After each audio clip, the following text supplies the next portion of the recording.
can you really envision every prominent Democrat in this country from all 50 states inside a hot arena 104 days from now? It's hard to envision that. We ought to be able to. We were able to, in the middle of the Civil War all the way through to World War II, have Democratic and Republican conventions and primaries and elections, and still have public safety.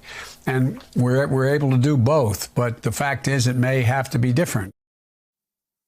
Joe Biden discussing what the Democrats will do with the typical national convention, given the current requirements for social distancing and safety during the pandemic. Meanwhile, there's all kinds of questions about how this affects elections. We've had primaries completely rescheduled or delayed, which, as a practical matter, for a primary means, for example, Ohio may not have any say on Joe Biden or Bernie Sanders being the nominee.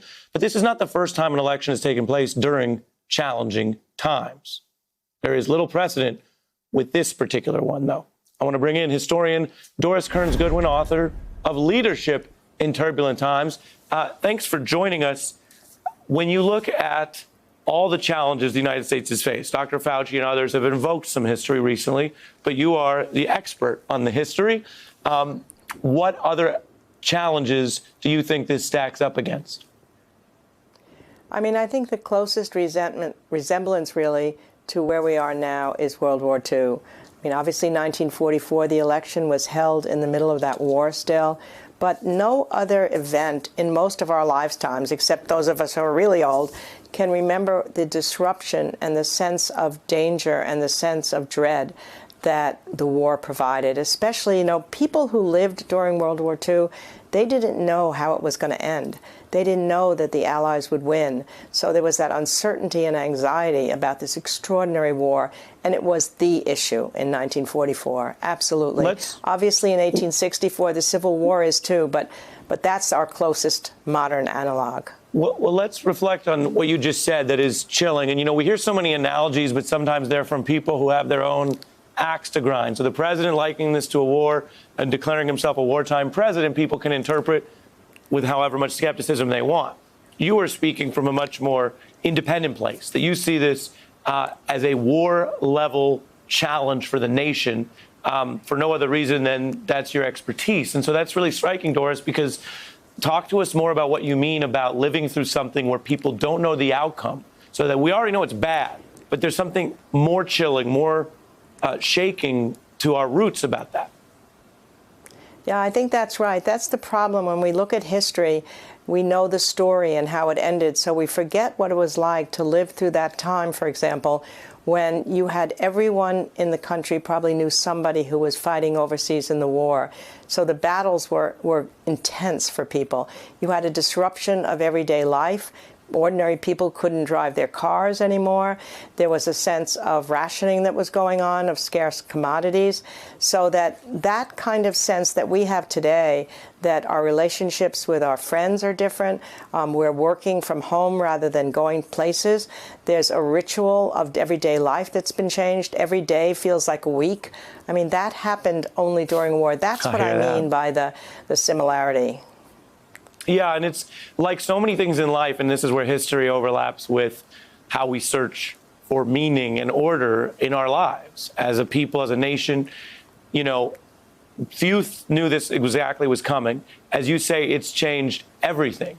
And then when you think back to, what was it like for our grandparents living through a Great Depression, or our parents going through Vietnam and other wars, as you mentioned, they didn't necessarily, as you say, know that was coming. And now all of a sudden we have a whole generation that may feel like, depending on their age and their sacrifice level, they may feel like they've gone through this and they're the pandemic generation. Certainly the case in other countries that have been hit so hard.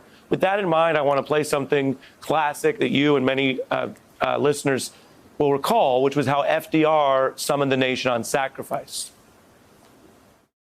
This generation of Americans has come to realize with a present and personal realization that there is something larger and more important than the life of any individual or of any individual group, something for which a man will sacrifice and gladly sacrifice not only his pleasures, not only his goods, not only his associations with those he loves, but his life itself.